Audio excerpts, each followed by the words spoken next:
Greetings, I'm John Duvall. Welcome to another Truth Factor discussion. I'd like to thank you for taking time out of your busy schedule to join us as we continue our study through 2 Corinthians and doing our best to factor the teachings of the Apostle Paul, those inspired words, into our daily lives. Gentlemen, it's good to see each and every one of you with us today. It's especially good to have Paul back with us. He's still suffering some from the Bell palsy symptom, but Paul, you are on your way to getting better, aren't you? I certainly hope so, and as you may observe me doing some weird things that not weird things I normally do, but different weird things. If I support my face a little bit, it just allows me to talk. I have a temporary, we hope, paralysis of the left side of my face, and so just kind of dealing with that, and I appreciate your patience with my somewhat of a speech impediment and a different look for me. Okay. Well, if you want, I can talk to my wife and see if there are any recommended essential oils that might help if rubbed right here over the area where the virus had attacked your nerve endings. Actually, I've have you looked into that? Friends who have actually recommended that, along with chiropractic care and electrostim, and throwing everything at it. You wouldn't imagine all the different things that are thought to possibly help. Well, good. All righty. Well, gentlemen, let's go ahead and get our study underway this morning. We left off last week in 2 Corinthians chapter 12, having finished up there with verse 10. I finally got that page updated this morning. I forgot to post that particular study last week. So if you haven't seen the study, you can go back, and I think it's episode 141 in the listings there, and I think today will be 142. Paul and Tom, it's hard to imagine that we've been around for that number of studies. I know that. Yeah, exactly. So it's a good number. Over 2 years by number-wise, at least there, easily. That would be approaching 3 years when you consider we've had some weeks off. Oh, that's right. Yeah. Well, we started in 2012.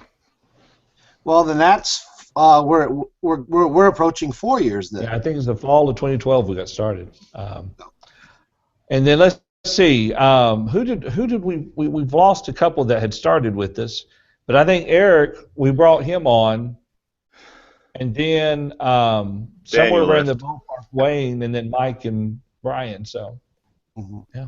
Yeah, when I came, Daniel said he's out of here. I think that's something like that. Yeah, something about a move to Hawaii and getting up at 5 and 6 in the morning. He committed to finishing up 1 Corinthians and said he was going to take a break after that. Mm-hmm. I don't blame him. All right. Well, let's start our reading here. And as always, whenever we look at this type of study, we are starting in the middle of a context quite clearly. And so if you haven't read chapter 12 in a while, what we're about to read in verse 11 may seem a bit strange, but the context of it helps to explain what Paul is talking about. Let's go ahead and read. Let's go ahead and start in verse 11. And Tom, would you want to finish the chapter out for us? Sure. Sure. What translation are you going to read? I will be reading from the New King James Version. All right, give me just a second, and I'll get that up and going. And what did I say, verse? 11 through the end of the chapter. That's right. Let me get to the right. I'm in the wrong chapter here. Just a second. All righty, and thought I had this good to go. And whenever you are ready, Tom. Okay, all right. So we begin. Paul says, I have become a fool in boasting. You have compelled me, for I ought to have been commended by you. For in nothing was I behind the most eminent apostles, though I am nothing. Truly the signs of an apostle were accomplished among you with all perseverance in signs and wonders and mighty deeds. For what is it in which you were inferior to the other churches, except that I myself was not burdensome to you? Forgive me this wrong. Now for the third time I am ready to come to you, and I will not be burdensome to you, for I do not seek yours, but you.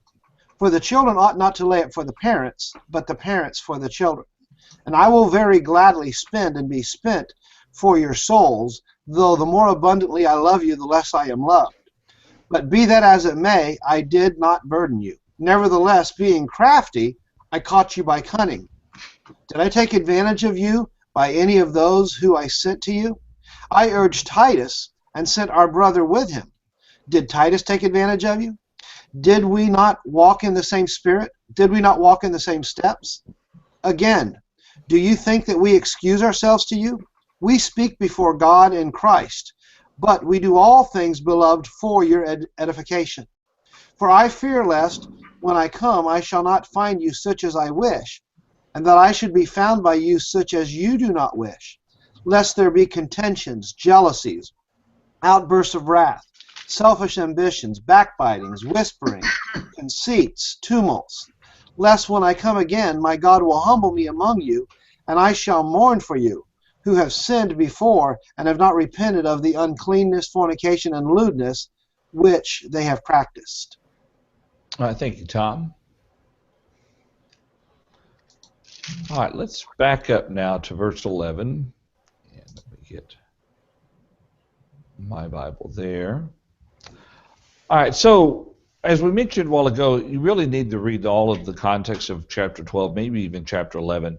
But remember the context of what we're looking at. And it helps to understand then his statement in verse 11 when he says, I have been a fool. And then it says, you forced me to it. Do you think this is the same connection with what he has stated earlier in the chapter about him having to kind of speak in a way he would rather not speak, but he finds it necessary in order to communicate with them and deal with their situation?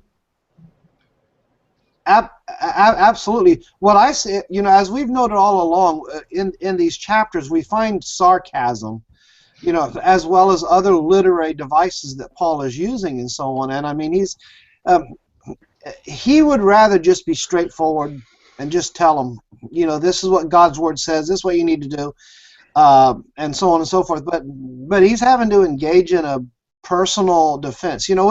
We've often noted that 2 Corinthians is the most personal letter that Paul wrote, or that we have recorded, or where we learn so much more about him. I know there's other personal letters. Most of his letters had something personal about them, but we learn so much about Paul in this, and you can just see, his reluctance to say these things, and there's a lesson for us in that when we do have to be sarcastic, if you will, maybe we need to let people know, that what we're saying is in that vein, making sure to the best of our ability that we are not misunderstood. Okay, all right. Any other thoughts on that? He seems like he's embarrassed for what he's had to say. I mean, he didn't want to do it. It's obvious that he, did not want to have to resort to that, and he feels like he shouldn't have had to. The whole episode is sort of embarrassing for both him and for them that it came down to this, and he regrets it. Is what I get out of it. Okay, Wayne, what's your thoughts? I mean, he makes this point that, y'all have been. This is kind of your fault. You compelled me to this. You brought me to this. But I mean, the reality is that you should have been the ones doing the boasting about me in the first place.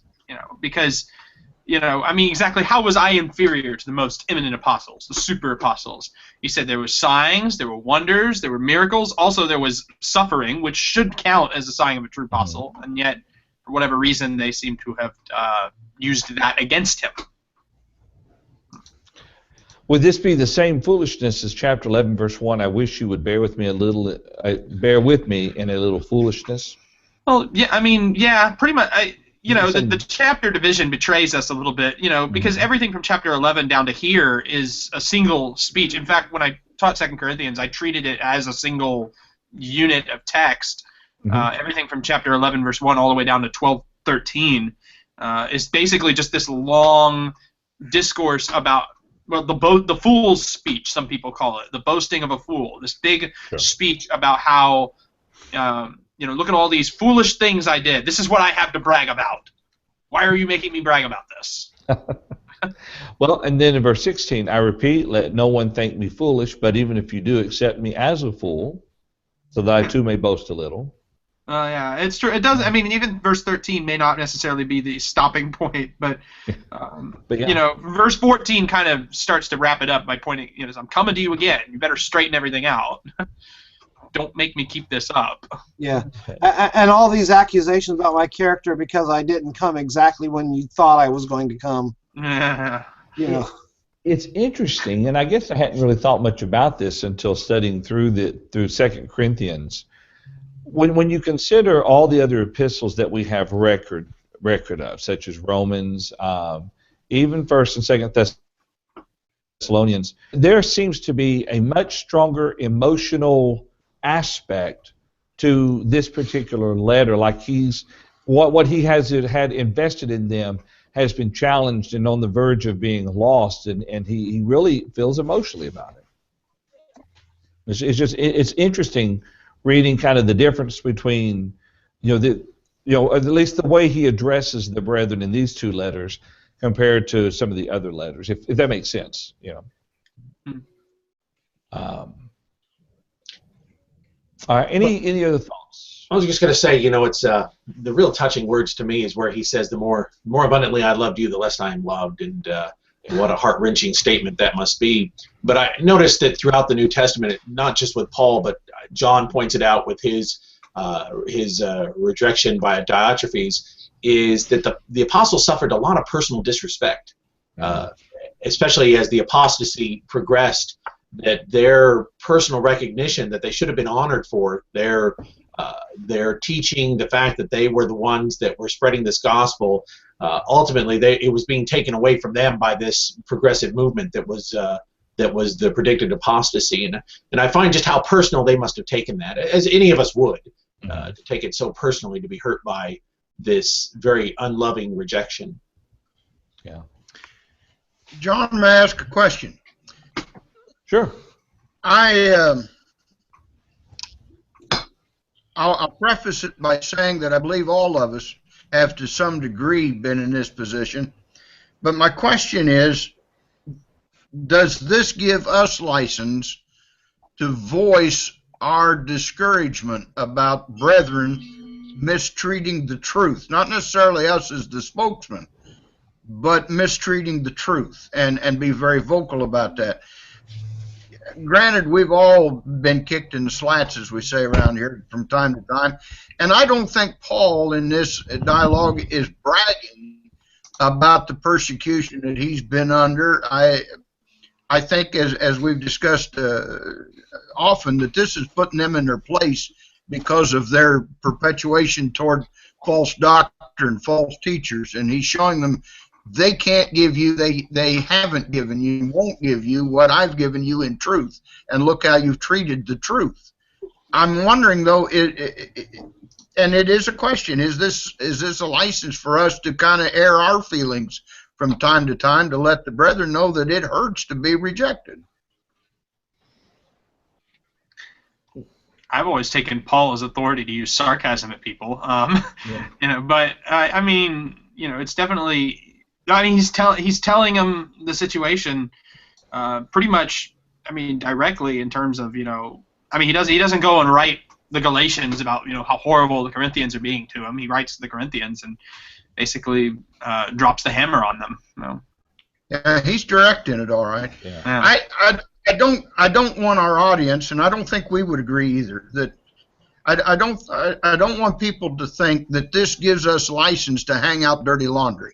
Mm-hmm. Paul had a purpose in this, and the purpose was to show the Corinthians how foolish their boastings were, how foolish their agreements with false doctrine were, and yet there are those times when I'm satisfied Paul needed to vent his spleen, as we'd say, and let it be known that these accusations hurt. If we're going to preach, we need to face up to the fact that not everybody's going to be warm and fuzzy with us. Well, let's keep something in mind, Mike. And I'm going to pose a question that I don't know the answer to. But I suspect when Paul wrote this letter, he wrote it as if it was going to be read only by the church in Corinth. You know, that he wrote it personally to them. It wasn't a Brotherhood magazine that he was targeting a congregation before all the Brotherhood. That's true. Yeah. That's why I don't take those. Yeah, and so I think there's definite justification here and authority for a local evangelist or even an elder to stand up for a congregation and say, guys, you know, we've been getting lazy, we've been getting slack. It's been reported to me that this and this has been happening. Mm-hmm. I mean, there's perfect. I mean, there's authority for that and a responsibility to that. Nick, I agree with that. And I think that's what prompted my question, is that there's so many times that preachers get frustrated with this, that, or something else, and they want to air it out. The next thing you know, it's known from coast to coast except for who the people are. And that's not objective here. Paul's objective is to straighten up Corinth. I mean, well, what you're describing is obscene. You're supposed to tell if your brother sins, you're supposed to show him his fault. That goes without saying. You know, when brethren decide to disregard that rule or you know, buy into the idea that there's some kind of plan B, you know, there's no authority for that. There's no text for that. Go ahead, Brian. Well, let me step back to that statement there. That we do understand that the issue with public sin might be a different scenario too to Matthew 18. 1 Timothy chapter 5, for example, would describe that. That being said, I think that the issue is it requires such a degree of maturity to know the distinction of how to appropriately say something like that, because most of the time when I hear somebody airing the grievance, it usually reflects bad on them. That there's usually the problem is it makes that person look like that they're the one that's complaining or they're the one that has the problem. I just almost never see that go very well. So, okay, go ahead, Eric, and then. Well, and yes, I think Paul wrote this with the understanding that it would be read by others. I think he felt the weight of that as he wrote to all of the churches. And in fact, he seems to say in verse 19 that there's something larger going on, but I'm not. I guess we'll get to that when we get down to it.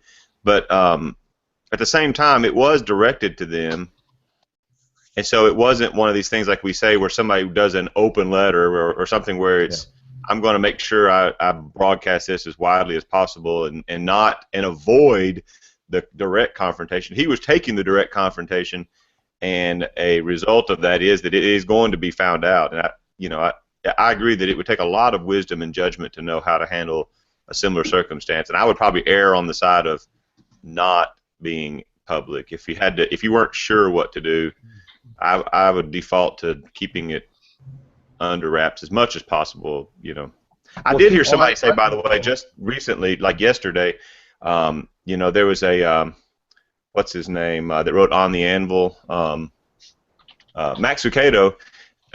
Made some statement about we need a decent president and made some comments about Trump, and somebody commented on his personal page that he had an obligation to first go to Trump personally and before he wrote about it. And so I think there's something to be said for, are those rules in Matthew 18 a one-size-fits-all for every possible circumstance? I don't think they are necessarily. Good point. Keep this in mind also. Paul wasn't the local evangelist at Corinth. He wasn't there weekly to deal with the problems. You know, this was a collection of let's deal with it. My advice, my suggestion would be, depending on the situation, and I think each of you has said this, and I may look to you to freeze up because twice you all have frozen up on me, which tells me the problem's on my end and not. That was an ironic freeze up. Yeah, he just Wow. Frost in Oklahoma. Your end. So not a case of a sin against somebody, you know, but let me talk to them one-on-one before. I would almost reserve a public rebuke to the situation where the congregation itself in general it appears to be lacking, if that makes sense. Yeah.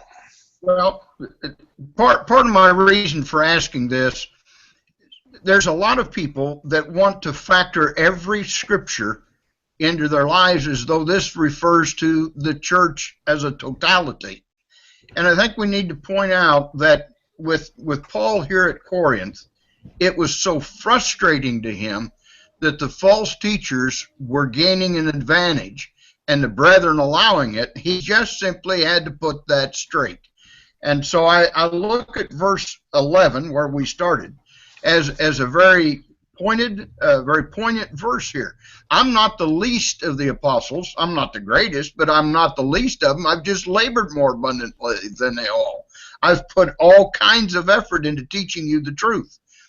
And when we preachers become a little bit agitated that the brethren where we're laboring aren't accepting things as they should, we're kind of like maybe a coach on a basketball team. If the team doesn't do the work, fire the preacher. Well, let the preacher though have the time to tell those brethren, and particularly the eldership to tell those brethren, look, we've missed something here. We've got to get this straightened out. But that doesn't need to be broadcast to every Church of Christ throughout the world. Keep those things to where the world can still see the church as the purity it is, the salvation within it, the greatness of being a part of the church. When these things get out, and frankly, I've studied with brethren that they said this is what, or not brethren, but of the world that have looked at chapters like this and said, this is one of the reasons that being a part of the Church of Christ bothers us. They're arguing all the time. They're trying to brag on themselves all the time. I think we need to look carefully at how things are presented. And if we've got a problem in a local church, don't let that out. And certainly don't put that in the papers that everybody's going to know about it, but settle it. And do that with the kindness and the love that's here. Yeah. Paul, though he's caustic in this rebuke to them here, Paul still loves them with every part of his being and wants them to return to the truth that got them there in the first place. Yes, Mike, I think that may be the key. There, in times when I have felt in hindsight that I regretted the way I handled something, sometimes I can tell if I look into myself that I really wasn't doing it out of love, and that's the hard thing. If we're acting out of love, we almost can't go wrong. I'm sure you could mishandle something acting out of love, but it'll buy you a whole lot of wiggle room, sort of, to if you're acting out of true concern and love for that person. Absolutely, Brian or Eric, yes. Sometimes I face a struggle. When you know that a particular member has a particular practice, and you have found that from time to time one-on-one conversation yields 0. And it's not necessarily a sinful act per se, but maybe an attitude or a disposition or something.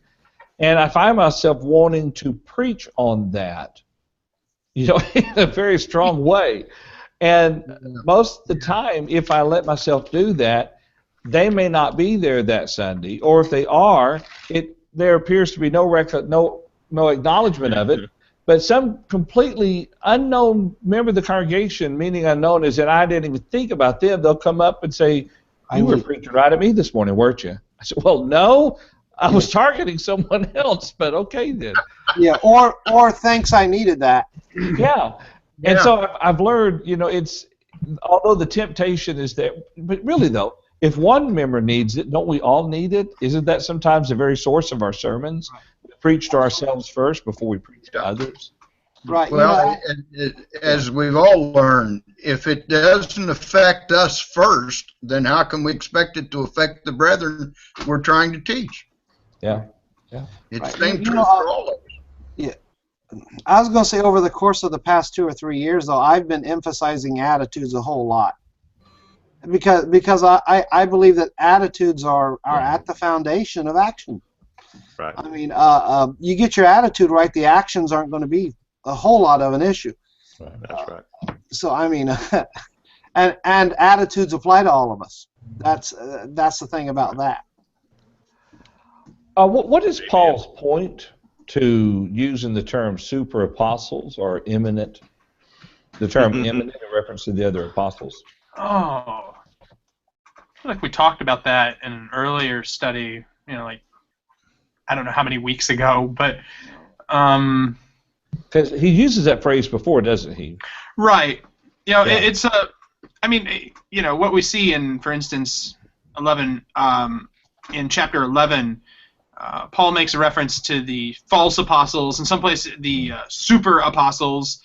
I think I've noted before that, you know, whenever Paul talks about the false apostles, he always uses phrases like "I more so," whereas when he's talking about the super apostles, he says, you know, "I am not inferior," which some people that's not a lot to go on, but some people do take that to mean that there's a distinction, and that the Corinthians were comparing Paul. You know, there's better apostles out there, but then there's also false apostles.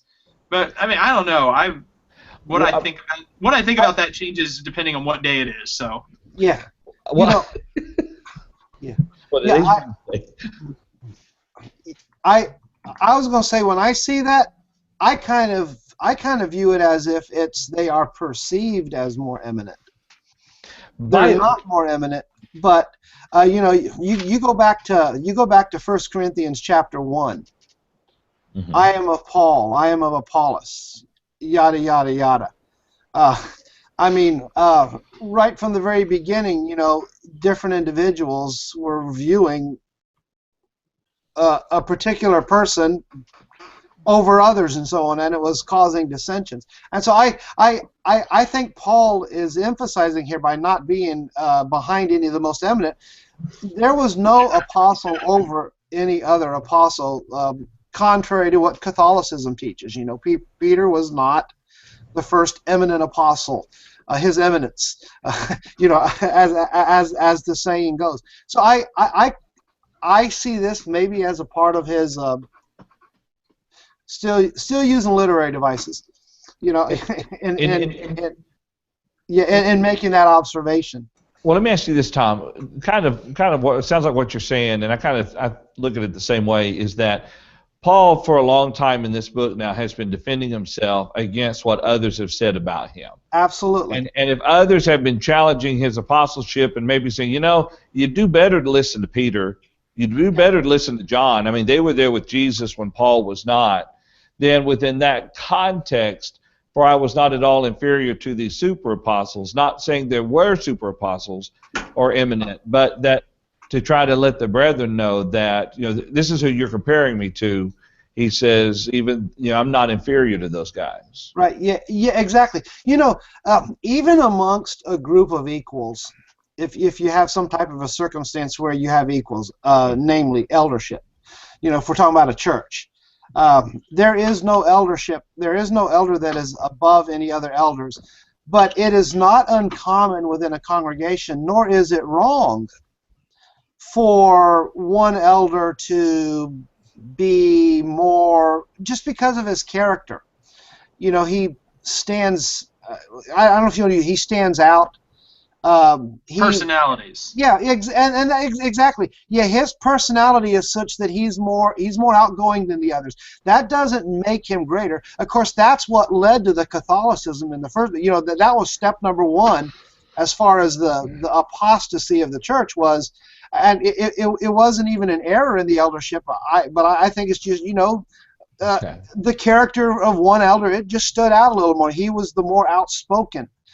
And in time, that might have developed into, they take that one that was more outspoken and actually acknowledge him as greater than the others. But that's not the case.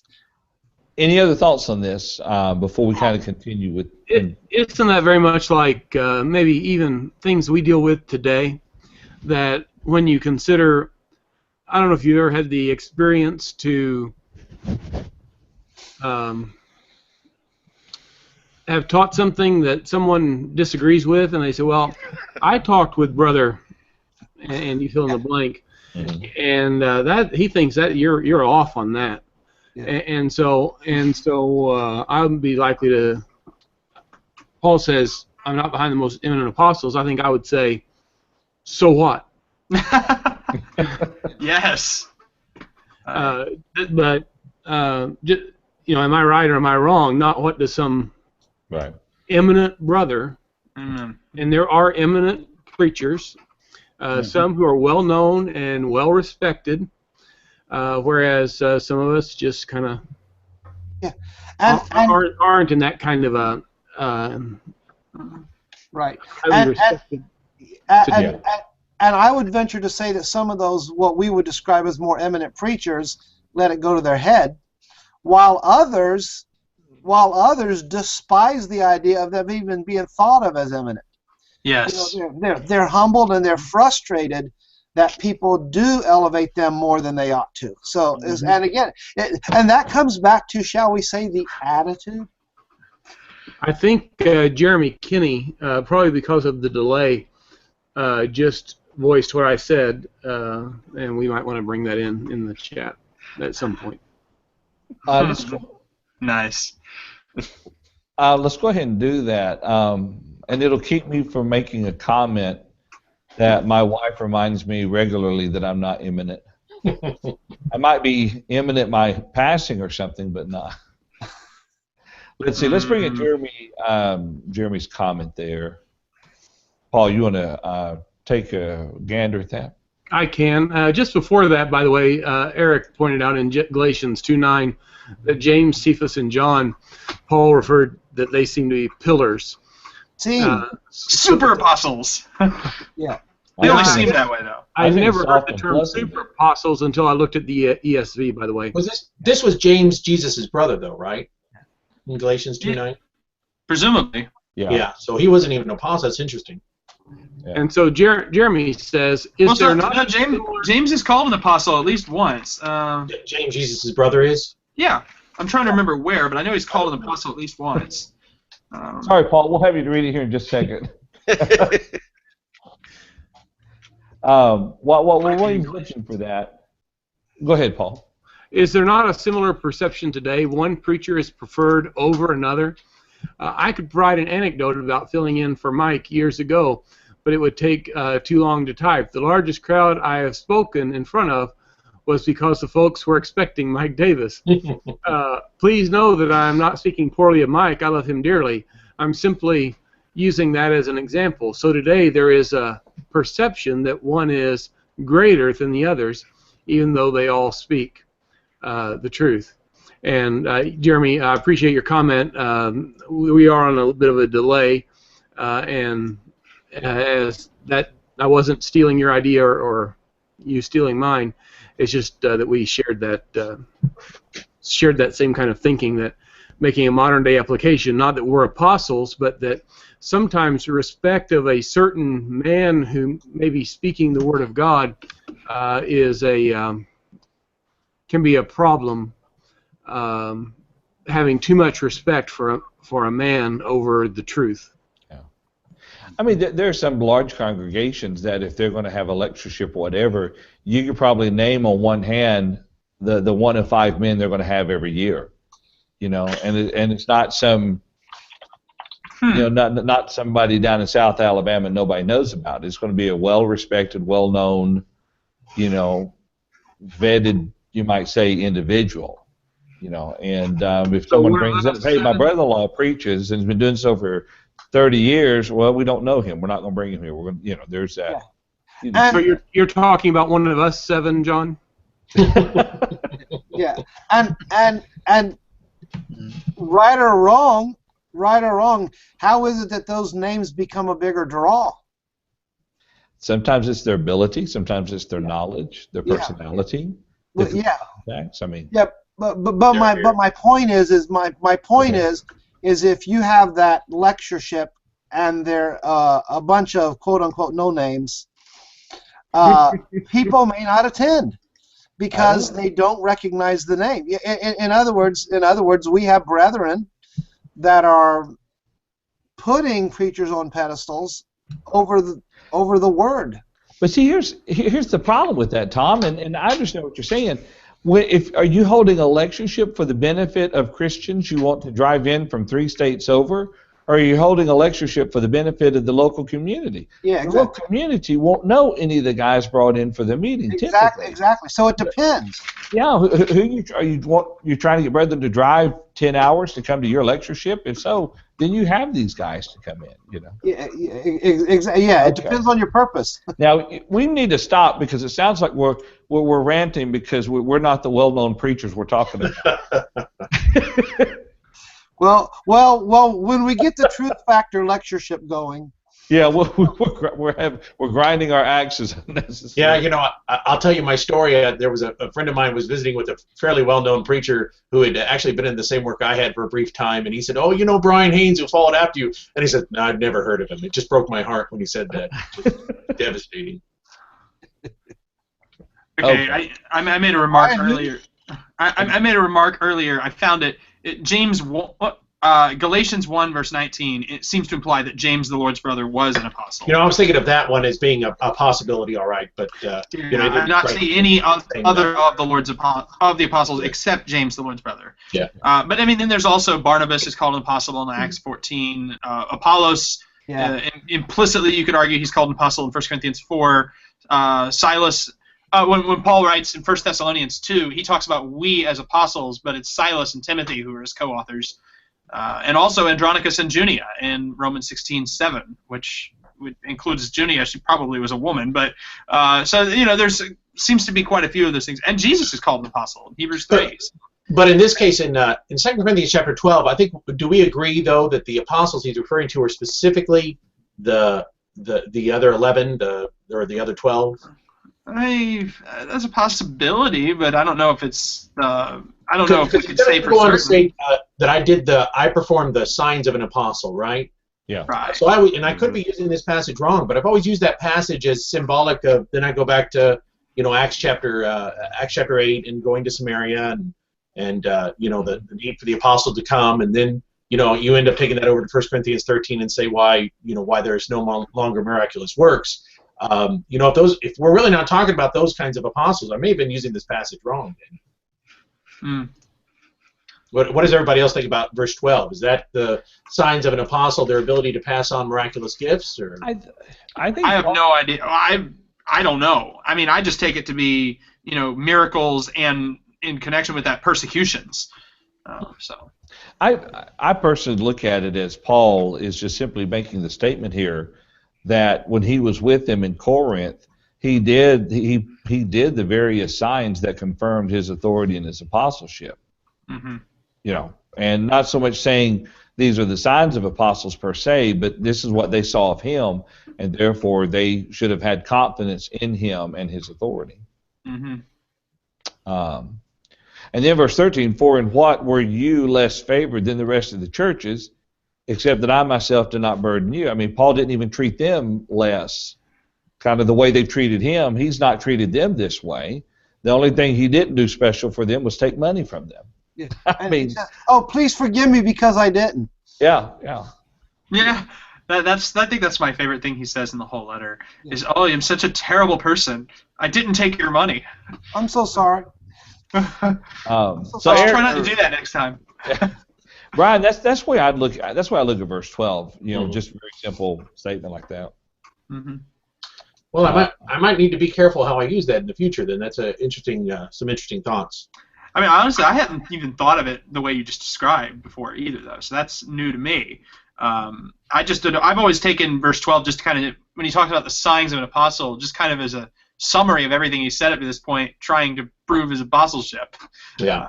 So. Yeah, I guess I put a little apostrophes over quotation marks over signs of an apostle. The special sign. Well, I mean, and maybe that's possible, but I don't know. I gotta chew on. Well, the only way it'd be possible is if the apostles here specifically are the apostles, the selected 12. So. Right. I mean, of course, then you got to consider that the word apostle itself has, just the general meaning of someone who's sent out. Right about that, yeah. Right, which, I mean, in this case, of course, since there are people other than the 11, including Paul, who are referred to as, well, apostles, it seems that, we don't know. I feel like there's pieces of the puzzle that we're either missing or we're given very vague information on. We obviously, and maybe we're and maybe this is just my conjecture. I don't know if this is the way people think. Maybe we're so eager to prove that miraculous gifts don't happen today that we latch on to the easy pieces of evidence to get to that without saying, well, I mean, you know, miraculous gifts, as far as I know, don't happen today because I don't see them. I don't think we should be so desperate for proof text that we just skip over all of the evidence and all the complexities in the discussion. That's, again, my feeling. I don't know. I might be wrong on that completely, but you know, go ahead and shoot that down if you think I'm off base. Okay. Any thoughts about that? Brian, can you explain again I'm sorry, but what was the difference between how you normally see this passage and how you might entertain it now? You know, you in other words, you'll say, Brian, you were wrong, so say it again. Is that no? No, I don't really understand the distinction No, you're making. Okay. What I've done in the past is I've started a conversation in chapter 12 here in verse 12, using the expression "the signs of an apostle," and then the question is, what are the signs of an apostle?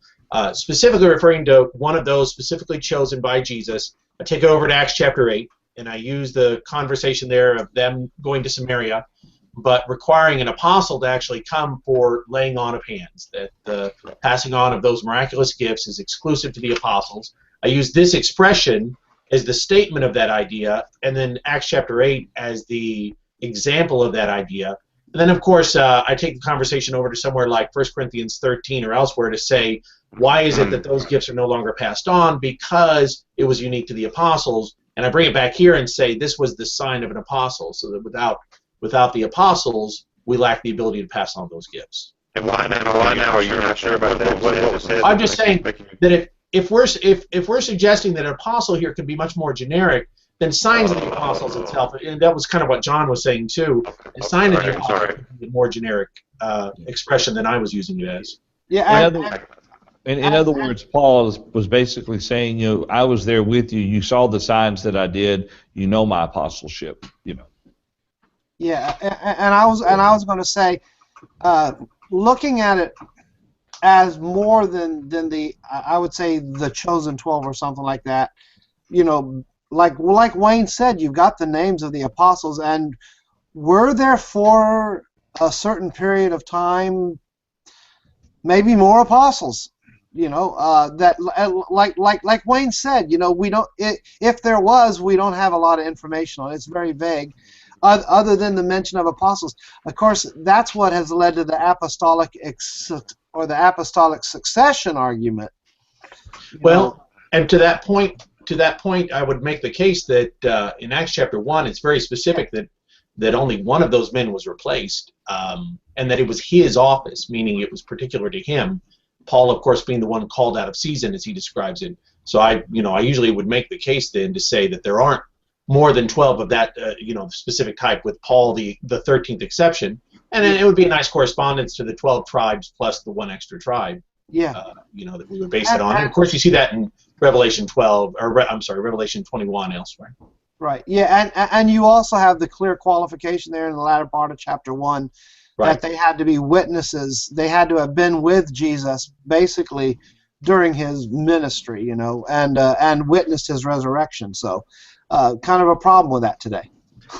And maybe even in the sense of a apostle, if I don't know, I'm sort of thinking as we're going here, but you know, when the Holy Spirit said, "Set apart for me Barnabas and Saul for the work that I have, you know, planned for them," they were commissioned and sent on this journey by the Lord.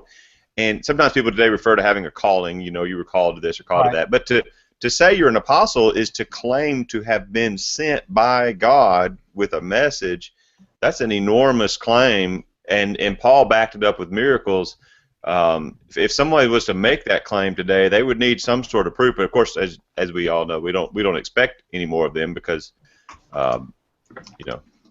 Right, and you know, interestingly, and I know this just throws out another thought on this, but we discussed earlier here in 2 Corinthians chapter 11, I think it was, Paul's vision, or was that the beginning of chapter 12? You know, or the man that had the vision that was caught up to heaven. You know, and we've made the observation that Paul witnessed the resurrection of Jesus, even though it was out of season. Right. One of the requirements, going back to Acts chapter 1, you know, for him to have been able to do that. So it could be, you know, based on all these points that he's been making, you know, the suffering that he has endured for what he has taught, and if that is referring to him, and I highly lean toward it being Paul, in that vision and so on, that would just help to solidify that he's making the point here that I genuinely am an apostle.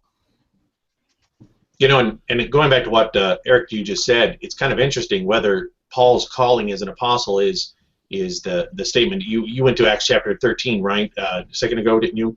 And is it there? Is it Acts chapter 9? I do lean towards Acts chapter 13 being his called, which the problem is for me, then that would make Barnabas of the same character, which he is called an apostle, but I mean of the same type of an apostleship. And the problem is, of course, then it kind of breaks up that nice symbolism of the 12 plus 1 of the Old Testament and the 12 plus 1 of the New Testament. So you ruin that by... Oh, I never even thought of that. But... yeah. Oh, we wouldn't want to ruin that symbolism. Or the kids' songs that have been written through the years. I never even considered the 12 plus 1 thing. I've never heard it or thought about it. That's interesting. I've heard that. Isn't that where the baker's dozen is from? Oh, the baker's dozen, man! I've missed this all my life. I don't know how I feel about that. And ultimately, we've got to be careful about reasoning from conclusion to premise. Yeah. Except we do use that reasoning in Revelation 21. I mean, he does kind of make that connection. Yeah, well, yeah. He makes the connection for us. 12 tribes, 12 apostles. So that definitely seems to be a connection the Scripture makes. And I'm not saying that it's wrong. I'm just, what we want to be careful about is that we don't interpret the evidence so that it fits the conclusion we've decided ahead of time either. Yeah. It's one thing to note that, look, there's some similarities between, Israel in the Old Testament and the tribes of Israel in the Old Testament and the apostles in the New. It's another thing to, start assuming, for instance, I wouldn't start looking for correlations between, say, the list of apostles one at a time and the list of tribes one at a time. This apostle is Reuben. He's the one who defiles his father's bed. You can see how that gets confusing and complicated. These apostles were scattered, so how far do you take that? You got to be careful. All right. Interesting discussion. Yeah, my 2 cents. I guess I'm not very helpful, I know, on that point, but other than to keep derailing stuff. Yeah, forgive me that's wrong. Yes. All right, well, let's see. We've got about 7 minutes from the top of the hour. No? That covered 3 verses, I think, right? Yeah, 3 minutes, you're right. Well, got 3 different clocks here in my office. Go ahead. One thing that might be worth discussing, and I don't know, I think we may have given this attention before, is why Paul doesn't take the Corinthian money, and what their basis is, because it's obvious that he avoids taking their money, and they seem to have been upset by this. There was an ancient practice of patronage that probably comes into the picture too. He mentions it in chapter 11. Did I commit a sin in humbling myself so that you might be exalted because I preached the gospel of God to you without charge? He brings this up several times. He brings it up again later on. In chapter 13, he basically says that I'm not going to be a burden to anyone this time either. Do you think it's possible, Wayne, that the people who were attacking Paul's work and efforts may have used that kind of against him? Say he didn't care enough for you to take your money. Maybe. It almost would have been considered like a social insult. Yeah. I guess.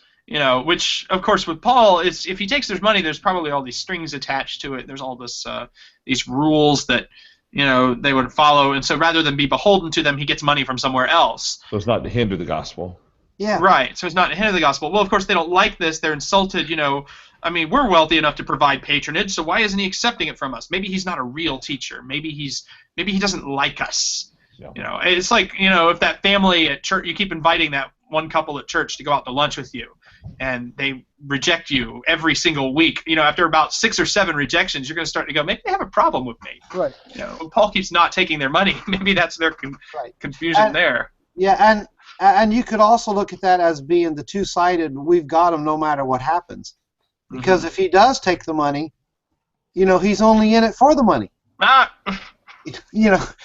And if he doesn't take the money, well, like you said, he thinks he's too good to take our money. So they tried to entrap Jesus that way. Of course, it didn't work. John, I wanted to see if I can make an observation here about how Paul kind of wraps this up, or at least gets into it maybe a little deeper. He talks about that Paul wasn't, as you pointed out, burdensome to them. Down in verse 15, he says, I will very gladly spend and be spent for your souls. And I thought there was a great point here in that Paul did have some conflicts with the Corinthians. Paul did have some difficulties with some of those who it seemed like he couldn't win no matter what he did. That I think some of the other brothers in the study have pointed out here, that if he took their money, he had wronged them. If he didn't take their money, he had wronged them. But Paul never lost sight of what the work was that he needed to do among the Corinthians. And it doesn't seem like he ever just wrote them off and said, I've had enough with you people. I think I might have been likely to do just that, to just throw my hands up and say, you need to be somebody else's problem. But instead, even though he says that the more I love you, the less I sense that you love me, I think that Paul hasn't given up on them. He's still wanting to work with them. He's still wanting to help them. And so when brethren maybe mistreat us, we're no better than the apostles, certainly. And so we need to never lose sight of the work that we're doing and how important that is, and how we can serve those who may even have bad attitudes and practicing wrong things. That's sort of what I was seeing that we could take from this today. Well, Paul, we see that in the spirit of what Paul says in verse 14. I will not be a burden, for I seek not what is yours, but you. Yes. That was his goal. And then he says, for children are not obligated to save up for their parents, but parents for their children. He just keeps it in perspective. Sorry. Perspective is one of those hard words right now for me. He keeps it in perspective. He realizes the work that he has to do, and it's not a matter of pride or ego. And if they want to treat him bad, so be it. But here, don't miss the message. You want to think badly of me? Okay, whatever. Don't miss the message. And so there seems to be this, that Paul never loses sight of what the Lord expected of him, even when the brethren were troublesome to him. Yeah. One more verse, and this kind of goes back to what we were talking about earlier, some of the charges what they were saying about Paul. Verse 16 is interesting. But granting that I myself did not burden you, I was crafty, you say, and got the better of you by deceit. That does sound like he's addressing something that may have been said, or an accusation made against him. I found one translation at least that actually had something in there that says, I am accused of being crafty. But I couldn't find any reason why that translation rendered it that way. It's probably an attempt to explain it. Yeah, it might be. It's I just take it as more sarcasm. Ooh, tricky Paul. I'm such a tricky person. I tricked you by not taking your money. Well, and guess what? I was after something else the whole time. Yeah. You. And I got the better of you. Yeah. And I think that this illustrates a very real phenomenon, that when someone decides that another person's motives are bad, you can interpret everything they do in some sort of conspiratorial way of, oh, well, of course that's what they said, because they just wanted this outcome. And so we have to be very careful about if we have the jaundiced eye where we assume the worst about people, then we can always kind of cook up even a bad explanation for the best of things that people do. And we ought to instead hope for and assume the best, unless proven otherwise. Give people the benefit of the doubt. They definitely weren't giving Paul the benefit of the doubt. They were doing the opposite. Love believes all things, hopes all things, endures all things. Mm-hmm. Well, speaking of enduring, our time is not. It's 12:04. Where would y'all like to begin next week? There's a few things that we didn't talk about in relation to the context going down to verse 18, but the overall point we have talked about. So where would y'all like to begin next week? Did we want to talk about the third time, the reference to a second visit there, not really mentioned in the text, or just kind of? I'd like to hear what everyone says about that. I would like to hear your thoughts on that. I think we talked about Corinthian chronology, months ago, but that was months ago. So yeah, this is sounds like that was 14. chapter 11. I mean, well, I'm thinking, that would have been like at the beginning of the letter. That would have been, yeah. I don't know. That's back in 2015. That's before I even went to India. It's up. Get your chronology right here. Yeah, I know. But before I made my third visit here and my first visit there, but after I made my second visit to Well, I know in preparing for the study in the adult Bible class that we're studying through 2 Corinthians on Wednesday night, it was interesting looking at that. Did he make a second visit where it was a sorrowful visit? That would make 3 visits and so we can pick up with the verse 14 next week and talk about that, not rehash some of the things we've already looked at, but pick up from there. Sound good? Fine. Sounds good to me. Okay. All right, let's see. Okay, let's plan to do that then. We'll pick up with next Wednesday, 2 Corinthians chapter 12, verse 14. Any other final thoughts or comments? Let's throw it to you, Brian. No, again, I still get caught by Paul's statement there in verse 15. The more I love you, the less I'm loved by you. And oftentimes I think a lot of Christians feel that way. We feel like the more we show love for others by trying to bring them to the truth, sometimes you feel less loved. Mm-hmm. And yet there's a great success in finally somebody appreciating what exactly it is to be spiritually loved. That's a good point. Eric? Paul says in another place, am I your enemy because I tell you the truth? And sometimes people that, that's how they respond. They love somebody who tells them what they want to hear. And so we have to be their true friend by always telling them what they need to hear, what's the truth. That's true. Mike, you have any thoughts? I appreciate the study very much today. I agree with Brian and Eric that here's Paul, that the greatest example of all is his love toward these brethren, regardless of what they did to him. I keep thinking that there's so many parallels between Paul and Christ, and yet they didn't crucify Paul. And until he dies, contending for the truth, trying to help these brethren to see their need for it. I appreciate that. I think that's where we factor it into our lives, that regardless of the consequences, don't give up on the truth. Good point. That's true. Tom, any thoughts? You all have covered it all pretty well. I mean, always enjoy being part of the study. Okay, and Paul? I'm thankful that in my life, I think I've not had the experience of dealing with such frustrating people as Paul did, and I think that I have experienced in the work I sense the more I'm loved, and I appreciate the brethren I know and all of you that I had this opportunity with. Okay. And Wayne, any final thoughts?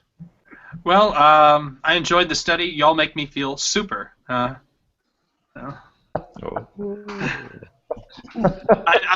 been sitting trying to figure out a good pun to make on that the whole time. But I really do enjoy this. This is a good refresher for me during the week. So thank you. Well, I appreciate it. And I tell you what, it's to me, what I find very interesting is that there are sometimes things mentioned that I never even thought about.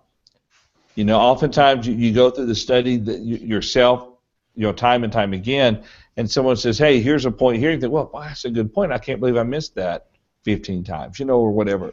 And having you all present here helps with that. We look forward to doing this again next week. And if you've been in the chat room with us and silent, we'd encourage you to participate in the study if you'd like to do that. We will definitely bring your comments into our conversation here, and we definitely would appreciate or want you to know, feel free to do that. We definitely would love to have your participation. All righty, well, if there's nothing else, let's plan then to continue this study next Wednesday at 11 o'clock a.m. Central Time. Noon Eastern Time. 9 a.m. Pacific Time. 10 a.m. Mountain Standard Time. Okay. Anyone else? If Daniel wants to join us at 6 a.m. in Hawaii. Right here at live.truthfactor.com. Have a wonderful week.